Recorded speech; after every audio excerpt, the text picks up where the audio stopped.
ኢራን ትገረማላችሁ በማለት አዲስ ወታደራዊ ስልት ይፋ አደረገች። ሰላም ጤና ይስጥልን ውድ ተመልካቾች።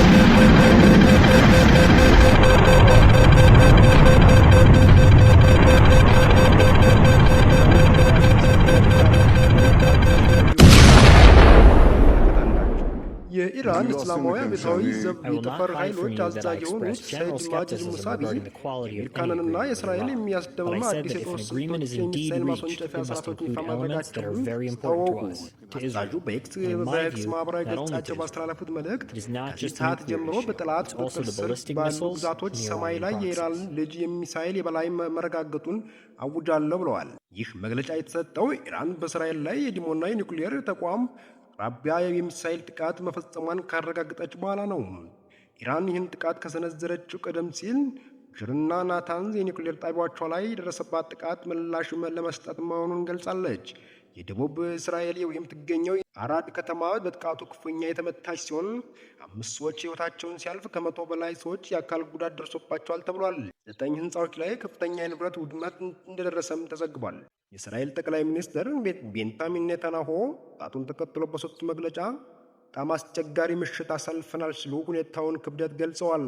ዶናልድ ትራምፕም ጦርነቱ ለማስቆም 6 ቅድመ ሁኔታዎች የያዘ ድርድር እቅድ ማዘጋጀታውን ተሰምቷል። ኢራን የኢነርጂና የነዳጅ መሰረተ ልማቶች ላይ ጥቃት ካደረሰች በቀጠናው ያሉ የውሃ ማጣሪያ ጣቢያዎችን እናወድማለን። የአሜሪካው ፕሬዝዳንት ዶናልድ ትራምፕ የሆርሙዝ ሰርጥ በ48 ሰዓት ውስጥ ካልተከፈተ በኢራን ኃይል ማመንጫዎች ላይ ጥቃት እንደሚሰነዘሩ ካስጠነቀቁ በኋላ ኢራን ጠንከር ያለ ምላሽ ሰጥታለች። የጦር ሰራዊቱ ኦፕሬሽን እዝ ቃል አቀባይ ካታማል ባንጃሚ እንደገለጹት አሜሪካ ወይም ሌሎች የኢራን ነዳጅ ተቋማት ላይ ጥቃት ካደረሱ ጻፋው በቀጠናው ባሉ የመረጃ የኤነርጂ እና የውሃ መጠጥ መሳሪያው ተቋማት ላይ ይሆናል ብለዋል። ባለፈው ቅዳሜ አውስትራሊያና የተባበሩት አረብ ኤሚሬትስ የኢራን ከፊል የባህር እገዳ የሚያወግዝ ደብዳቤ በመፈራረማቸው የሆርሙዝ ወሽመጥን ክፍት ለማድረግ ቃል የገቡት ሀገራት ወደ 22 ከፍ ብሏል። ይህ ዲፕሎማሲያዊ እንቅስቃሴ የኢራን ነዳጅ ማጓጓዣዎችን በማስተጓጎል በዓለም አቀፍ ኢኮኖሚ ላይ የምታደርሰውን ጫና ለመቀልበስ ያለመ ነው። ቀደም ሲል እንደ ብሪታንያ፣ ፈረንሳይ፣ ጀርመንና ጃፓን ያሉ ሀገራት ተክሎን የተከላከሉ ሲሆን የጃፓን ጠቅላይ ሚኒስትር ናታይኤ ሀገራቸው በህገ መንግስታዊ ገደቦች ውስጥ ሆና የምታደርገውን አስተዋጽኦ ለፕሬዚዳንት ትራምፕ ማሳወቃቸውን ገልጸዋል። ፕሬዚዳንት ትራምፕ ከአጋር ሀገራት ኃላፊነታቸውን እየተወጡ መሆኑን በመግለጽ ቢደሰቱም የባህር ወሽመጡን በዋናነት በሚጠቀሙት ሀገራት ሊጠበቅና ሊቆጣጠር እንደሚገባ በድጋሚ አሳስበዋል። መከላከያ ባለሙያዎቹ እንደሚሉት ከሆነም የንግድ መርከቦች በሰላም ለማለፍ የጦር መርከቦች ጥበቃ የግድ አስፈላጊ ነው። ምንም እንኳን ውጥረቱ ቢኖርም ከቻይና፣ ህንድ፣ ቱርክና ፓኪስታን የተላኩ መርከቦች በአሁኑ ወቅት በወሽመጡ በኩል ጥንቃቄ በተሞላበት ሁኔታ እያለፉ እንደሆነ ታውቋል። ሌላ በኩል የኢራን ወሽመጡን እንዳልዘጋች ክፍት እንደሆነ እየተከራከረች ትገኛለች።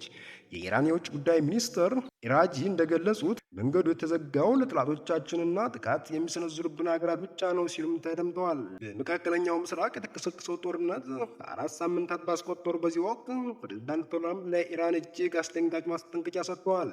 የኢራን ወሳኝ የሆነው ሆርሙዝ ባህር ወሽመጥ በፈረንጆች እስከ መጋቢት 23 እኩለ ሌሊት ድረስ ሙሉ በሙሉ ካልከፈተች አሜሪካ የሀገሪቱን ኃይል ማመንጫ ማዕከላት በቦምብ እንደምትመታ ዝተዋል። ይህ ውሳኔ የወጣው ወሽመጡ መዝጋት ምክንያት የነዳጅ ዋጋ በከፍተኛ ሁኔታ እየጨመረ የብዙ ሀገራት ኢኮኖሚ እያናጋ ባለበት በዚህ ወቅት ኢራን በበኩሏ ለአሜሪካ ማስጠንቀቂያ በሰጠችው ጠንካራ ምላሽ ማንኛውም የነዳጅ ማምረቻ ተቋሞች ላይ ጥቃት ከተፈጸመ ቀጠናው የሚገኙ የአሜሪካ አጋር ሀገራዊ ቴክኖሎጂ የኃይል መሰረተ ልማቶች ላይ ተመጣጣኝ አጸፋዊ ምላሽ እንደምትሰጥ አስታውቃለች።